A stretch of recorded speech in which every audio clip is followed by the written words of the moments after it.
मुख्यमंत्री फडणवीस सोलापूरमध्ये दाखल. सोलापूर लातूरमध्ये पूरग्रस्त भागात पाहणी करणार.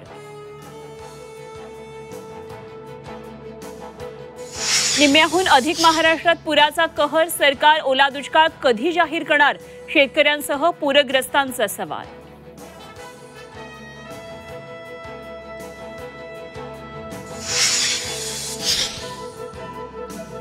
कृषी मंत्री दत्ता भरणेंना शेतकऱ्यांचा घेराव. नुकसान भरपाई बाबत प्रश्नांची सरबत्ती. 1 गुंठ्याचे पंचनामे राहणार नाही. दत्ता भरणेंचं आश्वासन.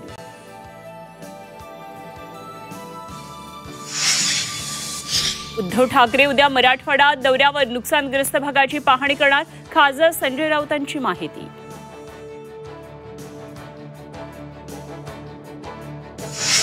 आजपासून पुढचे 5 दिवस राज्यात पुन्हा मुसळधार पावसाचा इशारा. बंगालच्या उपसागरात कमी दाबाचं क्षेत्र. मराठवाडा विदर्भात पावसाचा जोर वाढणार.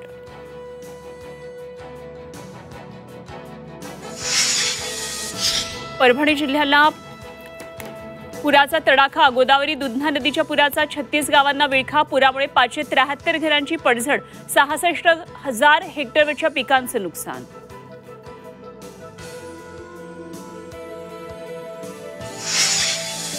नांदेडमध्ये गोदावरी काठच्या घरात शिरलं पुराचं पाणी. मध्यरात्री पाणी शिरल्यानं ग्रामस्थांची तारांबळ. महापालिकेनं कुठलीही व्यवस्था केली नसल्याचा स्थानिकांचा आरोप.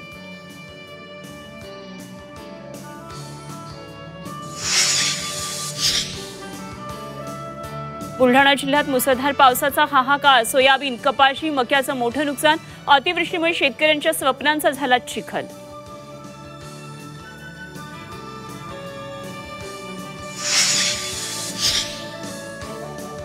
आणि आशिया चषक स्पर्धेच्या फायनलमध्ये भारत आणि पाकिस्तान पुन्हा आमने-सामने येण्याची शक्यता.